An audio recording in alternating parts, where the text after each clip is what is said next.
जास्तीत जास्त तुमच्याकडनं अपेक्षा पाहिजे आम्हाला किंवा शेतकऱ्यांना. स्कीम हे राबवतात शेतकरी टोल फ्री नंबर कशाला जाईल, यांचं काय कामाचे बसले कशासाठी बसले स्कीम हे राबवतात ना शेतकऱ्यांना आणि आपलं शासनाचं एका सरकार प्रायव्हेट आहे शासनाचं आहे ना, मग कंपनी काम करत नसेल आणि कंपनी त्या शेतकऱ्यांचा ऐकत नाही तर आपल्या ऑफिसचं काम आहे त्यांच्यावर कारवाई करणं.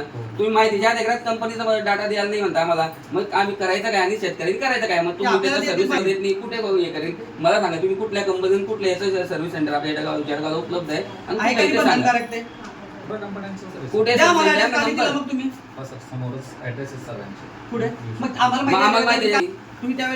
आपल्याकडे पत्र माहिती दाखवा. तुम्ही त्याच्यात काय लिहिलंय की सर्व्हिस सेंटरचा डाटा कुठेही उपलब्ध नाही आमच्याकडे. तो नाही. आता कसं करा तुमच्याकडे तो डाटा?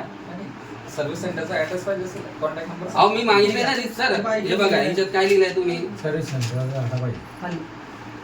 सर्व कंपनीचे सब वेंडर व सदरच्या कंपनीचे सर्व्हिस सेंटरचा पत्ता व फोन नंबर आम्हाला पाहिजे. आपण आम्हाला उत्तर देताना काय सांगितलं की सब वेंडरचा तपशील व त्यांच्या सर्व्हिस सेंटरचा तपशील हा संबंधित कंपनीकडे उपलब्ध असतो, या कार्यालयाकडे नाही. हे तुमची सही आहे का? सब वेंडर जे असतात समज आता तुम्ही मला सांगितलं ना की तुमच्याकडे कंपनीचा सेंटरचा तपशील उपलब्ध आहे, त्या सर्व्हिस सेंटरचा तपशील द्या मला तुम्ही. हे तुमचं उत्तर आहे, हे तुम्ही दिलेलं आहे मला. दिलं आहे की नाही? काही खोटं आहे तेव्हा का दिशा केली?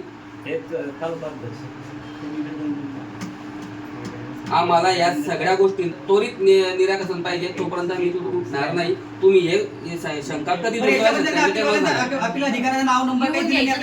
तुम्ही माहितीच्या अधिकारात दिल्यानंतर याच्यावरती आम्हाला तोंडी सांगता की या साहेबांशी बोला, त्या साहेबांशी बोला. तुम्ही आम्हाला दिला का नाही की या साहेबांशी बोला, या आधी ऑफिसशी बोला, यांचा हा संबंधित फोन नंबर आहे, संबंधित कार्यालयाचा पत्ता आहे, तोही आम्हाला दिला नाही. का दिला नाही?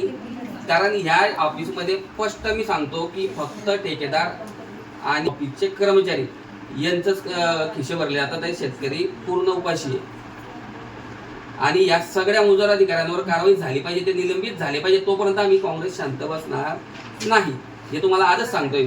मी मागे तुम्हाला आणि विनंती करायला आलो, माहितीचा अधिकार दिला तेव्हा तुम्ही मनावर घेतला नाही. आताही मी तुम्हाला सांगितलं तेव्हा तुम्ही मला अग्निहोत्री साहेबांचं नाव म्हणता. पत्रकार बांधवांना एक नम्र विनंती करतो, अग्निहोत्री साहेब सारखा करप्ट ऑफिसर कुठल्याच विचार नसेल त्याच्यावर कारवाई झाल्या होईपर्यंत आम्ही शांत बसणार नाही. आता आम्ही तुम्हाला सध्या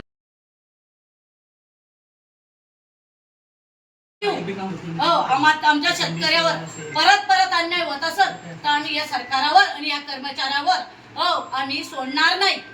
हे आमचं खुल्लं हे तुम्हाला. आपण ज्या कृषी पंप लावलेले ते कृषी पंप कुठल्याही अंदाजपत्रकाच्या आधारे लावलेले नाही की तुम्ही तो पोल जो गाडतात जमिनी येतो किती खोदला पाहिजे, त्याला सिमेंट किती वापरलं पाहिजे, आसारी किती वापरली पाहिजे, एकही काम इस्टिमेटनुसार झालं नाही. त्याच्यासाठी आम्ही इस्टिमेटच्या सोबत सुद्धा आपण मला मागणी केली होती की इस्टिमेट कसं असतं, किती बाय किती असतं ते आम्हाला सगळं माहिती आहे.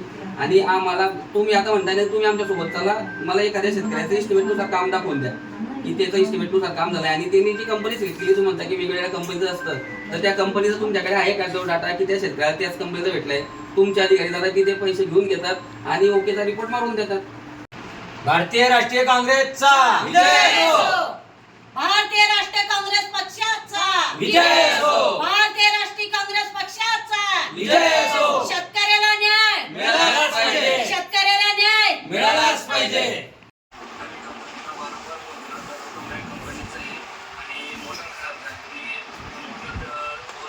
नमस्कार, माझं नाव मनोज दिगंबर चौधरी, मी काँग्रेस तालुका अध्यक्ष जळगाव ग्रामीण. आज आम्ही सर्व काँग्रेसचे पदाधिकारी जळगाव जिल्ह्यातील सर्व शेतकऱ्यांना सरकारने योजना राबवत आहेत. मागेल त्याला कृषी पंप, पण ती सर्व कृषी पंपाची योजना जळगाव जिल्ह्यात फोल ठरली आहे. त्याचं कारण असं आहे की शेतकऱ्यांना कृषी पंप लावण्यासाठी जे ऑफिसकडून सहकार्य केलं पाहिजे ते अजिबात केलं जात नाही. कंपनी जेव्हा शेतकरी सिलेक्ट करतो त्या कंपनीचं कुठलंही मटेरियल शेतकऱ्याला दिलं जात नाही. आज जळगाव जिल्ह्यात कुठल्याही कंपनीचं सर्व्हिस सेंटर नाही. जळगाव जिल्ह्यातील काही शेतकऱ्यांची मोटर जळाली, काहींचं पॅनल उडालं आहे, कोणाचा मका जळाला, कोणाचा गहू जळाला. या सर्व भोंगड कारभारामुळे, महाऊर्जेच्या भोंगड कारभारामुळे शेतकरी हा हवालदिल झालेला आहे आणि कर्जबाजारीकडे वळला आहे. या कर्जबाजारीपणामुळे शेतकरी आज आत्महत्याच्या उंबरठ्यावर उभा आहे आणि या सर्व गोष्टीला जबाबदार महाऊर्जाचे भ्रष्ट अधिकारी आहे. या महाऊर्जाच्या भ्रष्ट अधिकाऱ्यांना लवकरात लवकर निलंबित करून शेतकऱ्यांच्या कृषी पंपाच्या महाघोटाळ्याच्या महाभ्रष्टाचाराच्या चौकशीसाठी आम्ही काँग्रेस आंदोलन करेल, हेच आपल्या या ठिकाणी सांगू इच्छितो. धन्यवाद.